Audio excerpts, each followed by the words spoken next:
இப்போ கரூர் துயர சம்பவம் உயர்நீதிமன்றத்துல இருந்து ஒரு சிறப்பு புலனாய்வு குழு விசாரிச்சுட்டு இருக்காங்களா? தாவேகா தரப்பினர் இப்ப என்ன சொல்லியிருக்காங்கன்னா, அதாவது தாவேகா தரப்பினர் அப்படின்னா யாரு? விஜய். ஓகேங்களா? அவருடைய ஒரு ஒப்புதல் இல்லாம இந்த விஷயம் எல்லாம் நடக்குமா அப்படின்னு நீங்களே யோசிச்சுக்கோங்க மக்களே.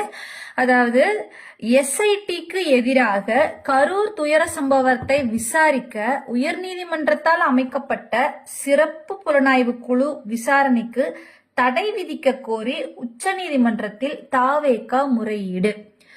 உயர்நீதிமன்றத்திலிருந்து போட்டிருந்த புலனாய்வு குழுவை வேண்டாம், அவங்கள தடை பண்ணணும், இதுக்கு மேல டீப்பா நீங்க ஒன்னும் போய் விசாரிக்க வேண்டாம் அப்படின்னு சொல்லுங்கன்னு சொல்லி உச்ச நீதிமன்றத்துல தாவேகா முறையீடு பண்ணிருக்காங்க. இது ஏன் பண்ணிருக்காங்க தெரியுமா? அதாவது நீ செத்துரு, அது இப்படி ஒரு சீன் எடுக்கணும் அப்படின்னா யாராவது சாவாங்களா? சாவ மாட்டாங்க இல்லையா? ஆனா ரியலா சாகிற மாதிரி சீன் இருந்தாதான் அப்ப ஜனநாயகன் படத்துக்கு நல்ல ஒரு வைபா இருக்கும், நல்ல ஒரு த்ரில்லா இருக்கும், அந்த ஒரு ரியாலிட்டியா இருக்கும் அப்படின்னு சொல்லிட்டு வந்ததுதான் கரூர் சம்பவம்.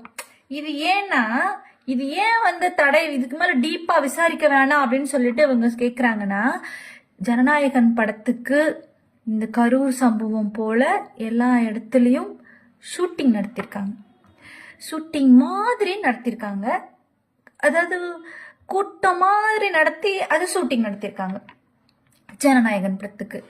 உண்மையிலேயே நாமெல்லாம் கும்பிடுற தெய்வம் உண்மை அப்படின்னா இந்த தகவல் உண்மையா இருக்கக்கூடாதுன்னு சாமியை வேண்டிக்கிறோம். ஏன்னா இது மக்கள் மத்தியில பரவும் பொழுது என்ன மாதிரியான ஒரு மனநிலைமையில மிஸ்டர் விஜய் இருக்காருன்றது அப்படியே அப்பட்டமா மக்களுக்கு புரிஞ்சிடும். ஓகேங்களா? மேல்முறையீடு உச்ச நீதிமன்றத்தில் நீ புலனாய்வு, சிறப்பு புலனாய்வு ஏன் விசாரிக்க வேணாம்னு சொல்றீங்க சொல்லுங்க. ஆளாளுக்கு அங்கங்க தலைமறைவு, அவங்க என்ன ஆனாங்கன்னு தெரியல. இப்ப இதெல்லாம் கணக்கு போட்டு பார்த்தா, அதாவது கூட்டி கழிச்சு பார்த்தா கரெக்டா நிக்குது.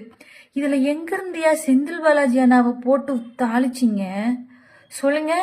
நீங்க ஹீரோயிசம் பண்றதுக்காக பண்ண ஒரு விஷயத்துல இன்னைக்கு ஹீரோவா செந்தில் பாலாஜி அண்ணா தான் இருக்காரு.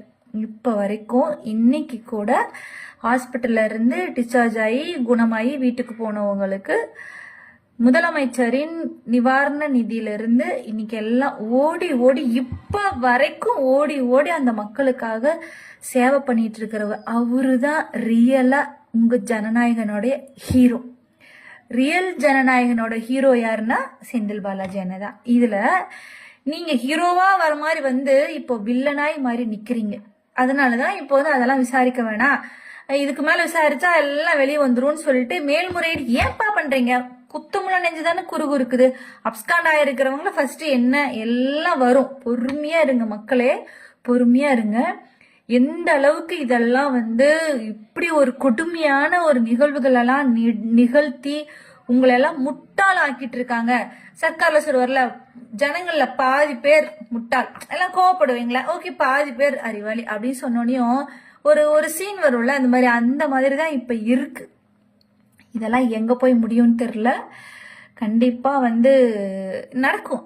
எலெக்ஷன் வரைக்கும் இதெல்லாம் வெளியில வெளியில வெளியில அதாவது திரையில பார்த்துட்டு இருந்த ஒரு முகம் நேர்ல வரும்போது இந்த மாதிரி அவங்களுக்குள்ள இருக்கிற அந்த குணங்கள், அவங்களோட பிளான், இது எல்லாமே வெளியில அந்த திரை முகம் கிழிக்கும் போதுதான் மக்களாகிய உங்களுக்கு, தாவேகா தொண்டர்களாகிய தம்பிகளுக்கு கண்டிப்பா உங்க விஜயனுடைய முகத்திரை கிளியும் போது உங்களால தாங்க முடியாது. இப்பயும் நான் அதை தான் சொல்லிட்டு இருக்கேன், உங்களால தாங்க முடியாது. ஏன்னா அன்பு ஒண்ணுக்கு மட்டும்தான் நீங்க அடிமையா இருக்கீங்க. விஜயனோட போலியான முகம் அப்படியே கொஞ்சம் கொஞ்சமா கிளிய ஆரம்பிக்குது. மக்களே, தம்பிகளே, வெயிட் பண்ணி பாருங்க, நல்லதே நடக்கட்டும்.